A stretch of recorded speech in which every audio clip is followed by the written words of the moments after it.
Capsicum టమాటా పచ్చడి ఎలా చేయాలో చూసేయండి.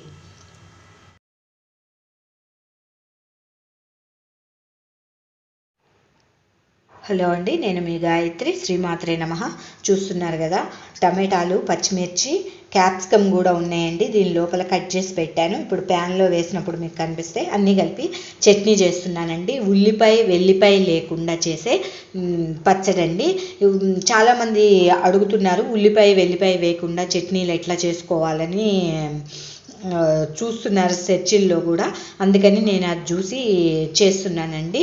ఇప్పుడు ప్యాన్ పెట్టుకొని ఆయిల్ వేసుకున్నాను. ఆల్రెడీ హీట్ అయింది. దీంట్లో కొన్ని మెంతులు వేసుకుంటున్నానండి. ఏ పచ్చడికైనా మెంతులు అనేవి తప్పనిసరి వేస్తే మంచి రుచి, వాసన అన్నీ ఉంటాయండి. క్యాప్సికమ్ ముక్కలు ఇవి కనిపిస్తున్నాయా?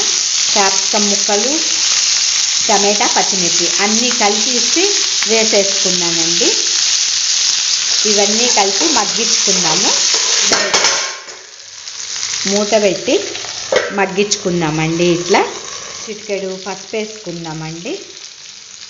ఒకసారి కలుపుకొని మూత పెట్టేసుకొని ఇవన్నీ దగ్గరకు వచ్చేదాకా మగ్గేదాకా ఉంచాలండి. కలర్ఫుల్గా ఉంది కదండి, గ్రీను, టొమాటో కలరు, రెడ్ అన్నీ చూద్దామండి. చక్కగా మగ్గిపోయినాయి. చాలండి, పచ్చడికి కదా ఎట్లాగూ గ్రైండ్ చేస్తాం కాబట్టి ఉడికిపోతే చాలు. బాగా డీప్ ఫ్రై అయ్యేటట్టు అట్లా చేయక్కర్లేదు. అట్లనే దీంట్లో చింతపండు అండి, ఇది నల్ల చింతపండు ఉన్నది నా దగ్గర, అంటే నేను తీసుకున్నదే నల్లగా అయింది. అదే చింతపండు కొంచెం వేస్తున్నానండి పులుపు కోసము. మన ఇష్టం అండి, పులుపు మనం తినేదాన్ని బట్టి వేసుకోవచ్చు. ఇది ఇప్పుడు బంద్ చేసి చల్లారేదాకా ఉంచుదామండి. ఈ వేడికే చింతపండు మగ్గిపోతుందండి, ప్రత్యేకించి నీళ్ళల్లో నానబెట్టక్కర్లేదు. నా వీడియోలు మీకు నచ్చినట్టయితే please like, share, comment, please subscribe. తప్పనిసరి మీలో ఎంతమంది ఇలా ఉల్లిపాయ వెల్లిపాయ లేకుండా చట్నీలు చేస్తారో కామెంట్ చేయండి. మేమైతే దాదాపు మడి వంటలకి, దేవుడి వంటలకి అన్నిటికీ ఉల్లిపాయ వెల్లిపాయ లేకుండానే చేసుకుంటాము. కాబట్టి నా వీడియోలు చూస్తే మీకు అర్థమవుతుంది. నెక్స్ట్ విడప్పుడు పూజలు లేకుండా ఉన్నప్పుడు నైవేద్యం పెట్టనివి కొన్నిట్లో మాత్రం వెల్లిపాయ అవి వాడతాము. ఉల్లిపాయ కూడా రెగ్యులర్ వాడతాము, దేవుడి నైవేద్యానికి మాత్రం వాడము.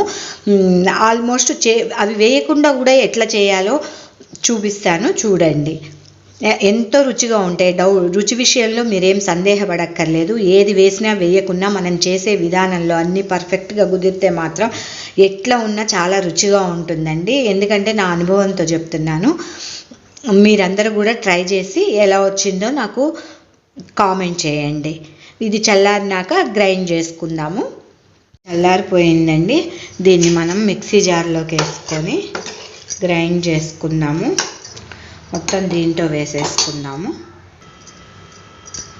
గ్రైండ్ చేసేసుకున్నామండి. పైన కొత్తిమీరతో గార్నిష్ చేసుకున్నాము. ఇది అన్నంలోకే కాకుండా టిఫిన్స్ అన్నిటిలోకి బాగుంటుందండి.